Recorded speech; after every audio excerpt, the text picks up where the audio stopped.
are a public figure who makes very public accusations and statements about everyone else being fraudulent and vile. So you cannot just excuse yourself from the table when that setting that you're benefiting from comes back to you. Hey, hi, hello, welcome. It's been a while since you've seen me on this channel. I have been taking a long overdue break for the new year, but we are back on schedule officially. But during my time off, stuff happened. Go figure. Creepshow Art Shannon dropped a 2.5-hour long video. And if you have not seen it, well, let me spare you the time, because I can't get my 2.5 hours back. It's bad. Really bad. People who reached out who said, I don't care if you did it. I still love your content. Don't leave YouTube. I love you. You're weird. Don't say that to me ever again. Do not reach out to me ever again. That is not comforting. To everyone else, go touch some grass. I am done. So bad that I'm not even going to cover the entire exchange of the video, rather just respond to some things that I find kind of interesting, especially with some of the new leaks that have come out as of the last 3 days with Creepshow's original draft, the one that didn't get released. But before we begin, special thanks to the sponsor of the channel today, Vans Global. And thank you, Alicia, so much for ordering. She was very, very happy indeed of the product. If you order anything from today's sponsor, make sure to send me a selfie of you holding their product. But yeah, Vans Global. You're looking at Delta 8, gives you a wonderful liddy feeling. If you don't want that liddy feeling, you can also get CBD, or you can get their brand new THC smokes. And if smoking isn't your type of thing, well, they also have wonderful Delta 8 gummies. These will knock you on your feet, let me tell you. All of their products are lab tested and certified, but most of all, they also ship to all 50 states in America. They will ship it directly to your door. They even have biodegradable filters, organic, no additives, and 100% all natural. And if you use my code Repzion, you're gonna get 20% off any product that you buy off their site by using my code Repzion. Help me help you try one of their products. I promise you, you will not be disappointed, and you will be sky high. So yeah, Creepshow's video was 2.5 hours, and while I'm not one to criticize somebody for the length of content, having sat back and watched this video in its entirety, this video could have been condensed roughly down to 20 minutes in length, maybe even 15 at best, because 90% of the video, and I mean this when I say it, is stalkerish. The whole point of Creepshow was to highlight that she's not stalking Emily. What this video did was confirm that that's exactly what literally is what has happened, because Shannon, for whatever reason, big brain move, thought it would be fantastic to pull up posts from over 10 years ago, from when Emily was 14 and 15 years of age, over 10 years, posting photos of her when she was a minor, posting photos of childhood bedroom, for God's sake, hammering the fact that she was obsessed with certain make-believe characters or characters she drew and created, used posts and things from when Emily was a teenager. And I'm gonna break the internet with this take.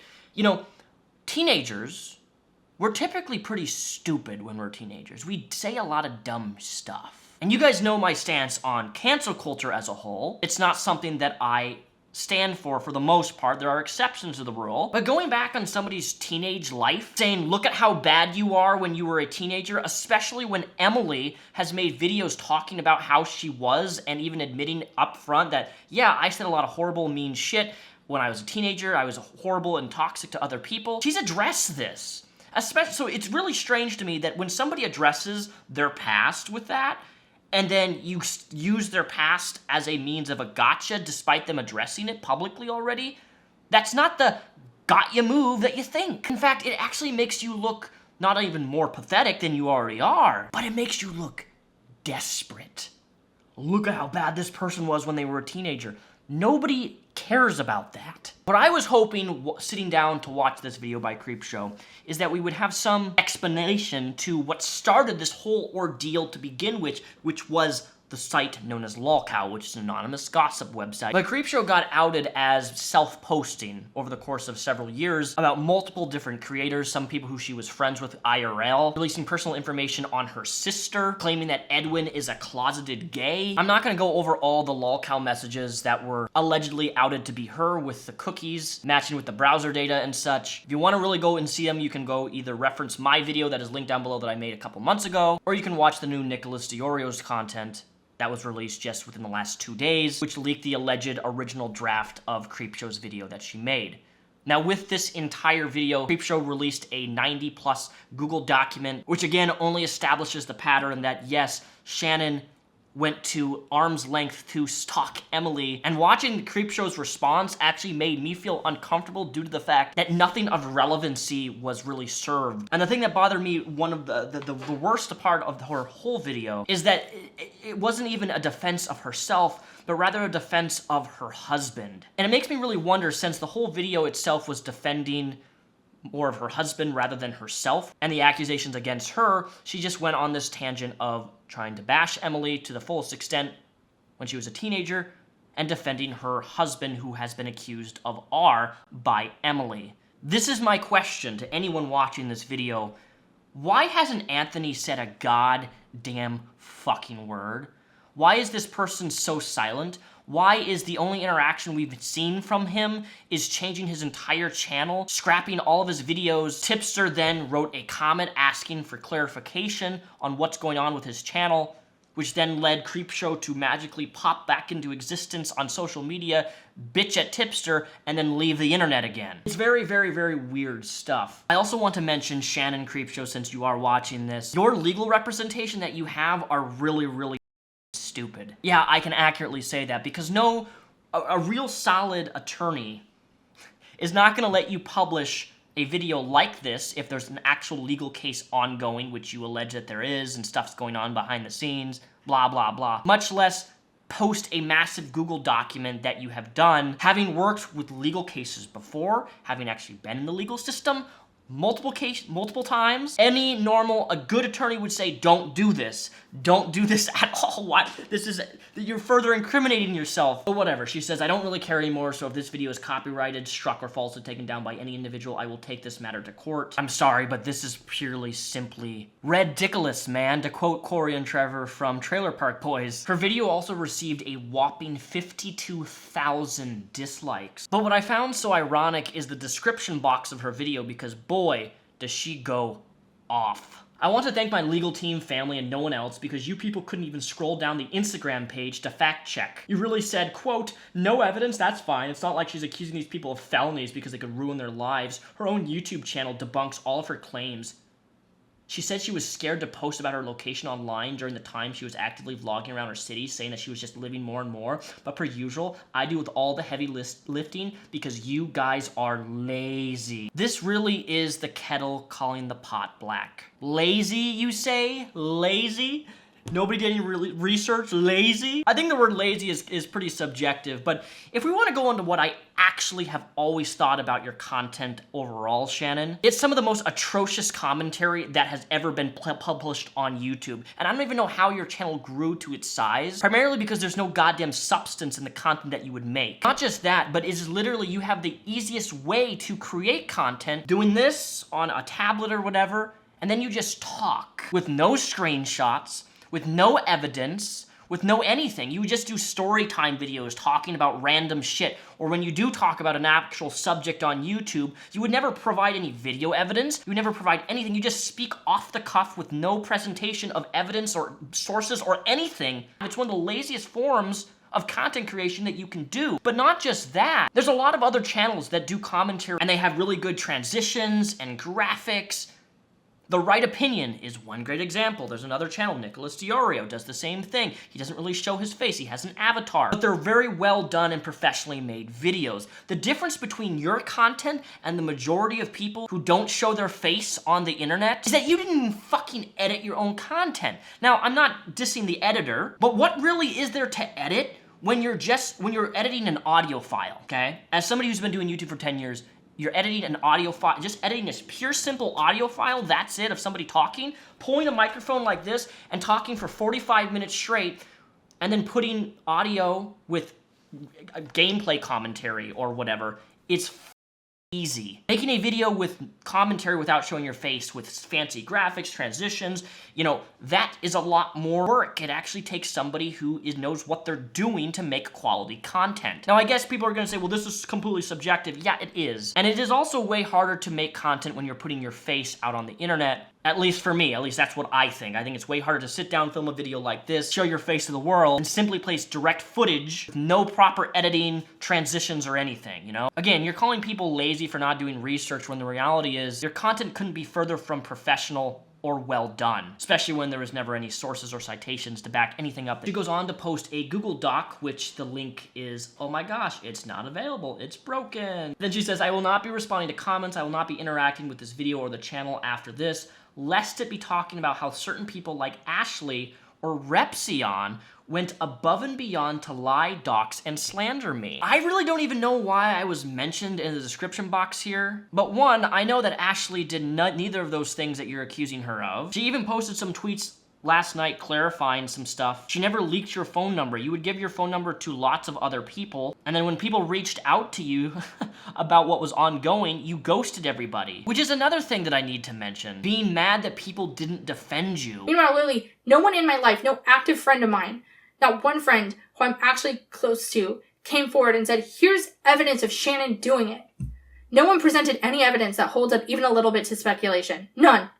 Which is why every lawyer, every police officer, every PI that Emily took this to immediately said she didn't have a case. Meanwhile, every lawyer I went to said I did and was eager to pursue this. And to all the people who were like, Shannon went away because she's scared of being sued, Emily couldn't have sued me. She couldn't have. I didn't do anything.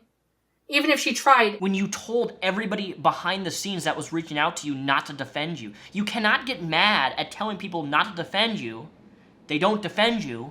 And then you're mad they didn't defend you. Yes, Repzion saying in this video he wasn't really friends with me is silly, seeing as he cried on Discord with me because he had never had a real YouTube friends or had never been close to somebody online, but sure, try to save your skin. Shannon, there's no skin to save. Playing Among Us with somebody twice, having 2 Discord voice calls, and a few text conversations on Discord does not make somebody best friends. I was an acquaintance of you. You were in the same inner circle of people who I watched and had a light association with. But here's something that not a lot of people mention, is that parasocial relationships exist with other creators. You know, parasocial relationships is often discussed in the context of viewers and fans. But today I want to break that and briefly mention that this also exists with other creators. When I say that I was not close friends with Shannon, I mean that. In my last video, I mentioned that I opened up to Shannon about something that I was dealing with personally in my life. What I opened up to about, since it's now public record, is that I was in a DV relationship. I was stuck, I had just been cheated on, and there was ongoing physicality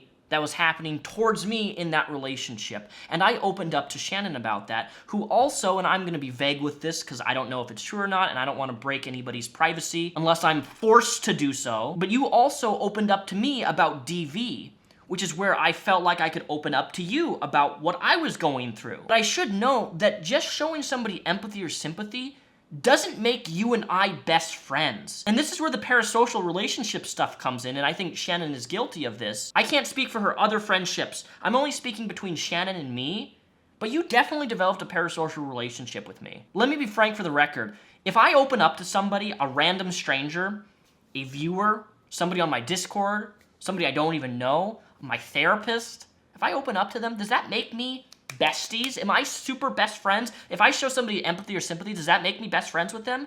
No. Imagine that PewDiePie DMs me on Twitter and he says, Daniel, your videos are amazing. I love your content. I'm like, oh my gosh, thank you so much. Guess what, guys? I'm best friends with PewDiePie now because he said that he liked my videos. Do you see where I'm going? That's parasocial relationships right there. Nobody talks about creator-on-creator parasocial relationships. People always talk about it in the context of viewers and fans. What, just because I opened up to you about something personal in my life, therefore we're best friends? No. Everyone's mentioned how well-equipped you were to get people to open up about things.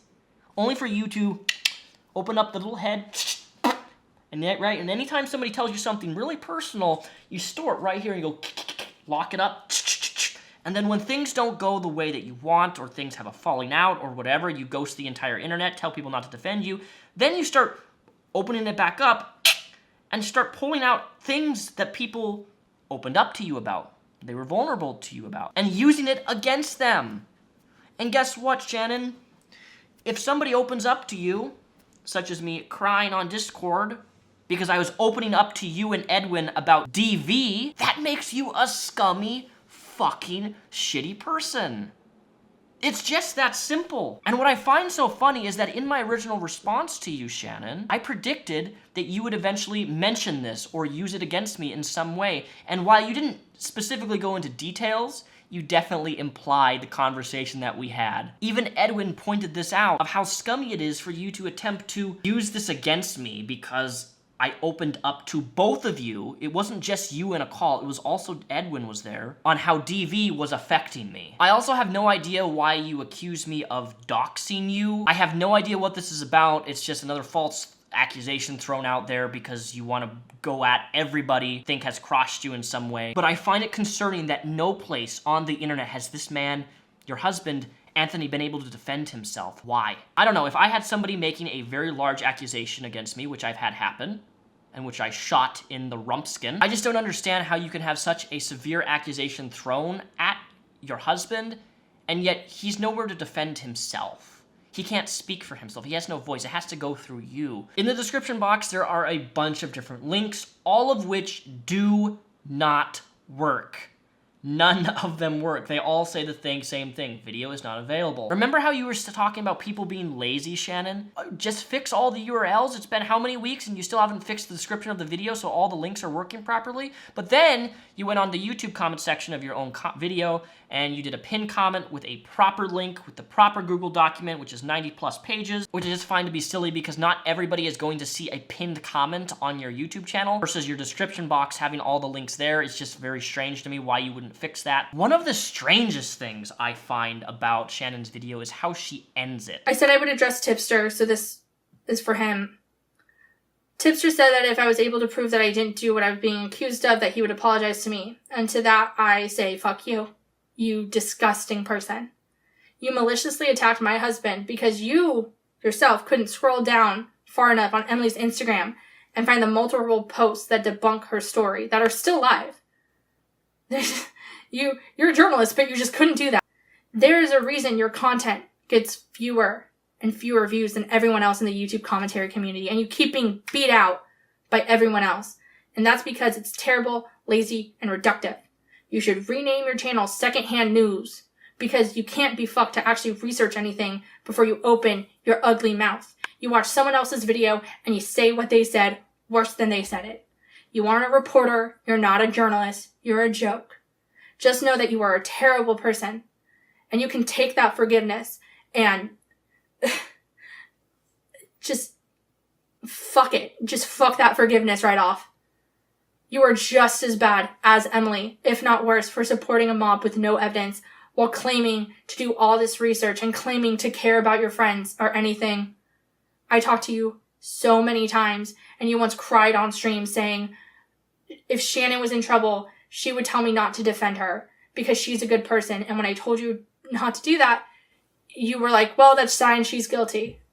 Even though there's evidence to say I'm not and no evidence to say I am. Man, this is some disgruntled anger if I've ever seen it. And I really don't understand the animosity towards Tipster, all because he posted on Anthony's YouTube channel asking for why all of his videos just magically disappeared, which is a valid question for anybody to ask. It makes me wonder if I had asked that question rather than Tipster, if she would have blown up on me too. Or is there a personal vendetta? Is there something more? Well, yeah, there actually is something more, because what was leaked in the last 2 to 3 days was the original draft, which actually is 100+ pages, believe it or not, Google document, in which the tone is drastically different than the tone in her newer 90-page document. She cut a lot out, and for good reason. Now, I'm not going to go over all the specifics of this because it seems to be very, everybody is of the belief that this was the original draft, but you know, there's always that small chance that this could be fake or something. Thus, I say the word alleged. And just massive thanks to everyone who promoted this falsehood that could be disproven if you scroll back on her Instagram. You're all amazing friends. I can't believe I gave a f about any of you. Especially Petty Page, Dustin Daly, and the viewer's voice. I know what all of you did at the Drama Channel Christmas party a couple years ago. I know who you did it to, and I would not utter another syllable in my direction if you knew what was good for you. That is to say, delete your videos and considering retiring. You provide the same terrible opinions based on nothing anyway. Side note, if any of you dumb mother who I gave money to want to send it back my way after making your videos saying that you are horrified by my actions and always felt uncomfortable around me, do it. Talking to you, Nathan, Camellia, and Vangelica Scov, you are pathetic leeches who I helped, gave platforms to, and didn't ask for jack shit in return. Namely, because I thought we were genuinely friends. I even bought Nathan his computer. How stupid am I? And you literally took someone's word that I owned CP with no evidence. I cannot believe I trusted you. I am the world's biggest idiot for that one. Also, Skittles Juice, the girl who made my icon, you owe me $500. I commissioned you for a new channel avatar. I sent you $250 twice because you said you didn't get the first one, and you never fucking did the work. Give me my fucking $500, you fucking scam artist! So yeah, that is a thing. I'm glad I waited, because the new original draft definitely gives a little new insight. The original draft can be found below in the description box if you'd like to go through it and compare it to the new one, the 90-page one versus the 100-page one. Definitely fascinating to make the comparison between the two because, boy, they're both terrible, but one is significantly worse. The other thing is that nothing is addressed in Shannon's video about the Lolcow situation. That's the whole thing that broke the camel's back. Also, remember how Creepshow's channel allegedly got hacked and she uploaded this video? So you sweet little doodles are aware. I also don't know what's going on with my YouTube channel, so you're not alone. Didn't change the profile picture, but apparently it appears as nothing, and so does the banner. So, I don't know. Yeah, that wasn't addressed either. Her account being hacked and everything changed to a glitch background. Sorry, I don't believe that. I really don't. Especially given, like, the video that you uploaded about it is just really weird, and I don't know, if I was hacked, I'd be, like, panicking and freaking the fuck out. Instead, you're just nonchalantly like, I got hacked. Oh my gosh. Wonder how that happened. Oh my gosh, guys. Fuck off, dude. Come on. Really? Man, you're seemingly calm for having a channel that large hacked. Whereas most hackers would probably post something Bitcoin related, post some fraudulent scam links, or upload a bad video or something. That's typically what hackers do. Not change their background to a glitch and do nothing with your account. That's just weird to me. But again, this wasn't addressed. So much stuff was not addressed. So much stuff was not addressed. And that's, again, this is why this video sucks. Major cock. It's bad. It's shit. It's donkey fucking poop. This video is a rotten, moldy cupcake, and I can't get my 2.5 hours back. I wish there was like a... Can we proposition YouTube to create a YouTube program where long videos, for every hour we watch, we get $5? Hell, even if I got $5 for watching Shannon's entire video, I could at least get a Big Mac from McDonald's from that or something. Like, I can't get that time back that I wasted. The video she thought was actually alleviating her from the accusations proved the accusation that she's stalking her to be true, which is not what I expected, to be honest. Another terrible part of Shannon's video is the fact that she brings up Emily's sobriety on when she was on certain substances for whatever reason as a gotcha moment, and I find this to be some of the lowest form of, like, cutthroat you can imagine, is attacking somebody's sobriety and trying to point inconsistencies. Oh, she was on this substance at this time to this time, and here she said otherwise, and blah blah. Like, why? Like, why? This was almost 7-8 years ago. It doesn't serve anything to alleviate you from what you're being accused of by pointing out somebody's sobriety, whether the dates and time matches when they were or weren't. Shannon even goes as far as to say, well, the director needs to post evidence of when she was actually clean versus when she wasn't clean. That's nobody's goddamn business. And I genuinely don't understand how you think that this was a proper way to go about responding to somebody, is to request them to release their, like, papers for when they were tested for substances. Like, what? That's such a weird thing to request and such a violation of privacy. But we shouldn't be surprised at this point, since you did post photos of her childhood bedroom. That's creepy. But all in all, guys, there you have it. Those are my thoughts. Emily is making a video, I guess, in response to Shannon's video, so that will be fun and interesting to watch. But I'm gonna be honest, I don't really have anything else to say about this ordeal other than I believe Shannon is a stalker. She proved that by her terrible response video, which was inconsistent with so much stuff, and so much stuff didn't need to be there that served no point. That said, I'll catch you guys next week for another video. Check out my gaming channel while you're at it, link down below in the description. Peace.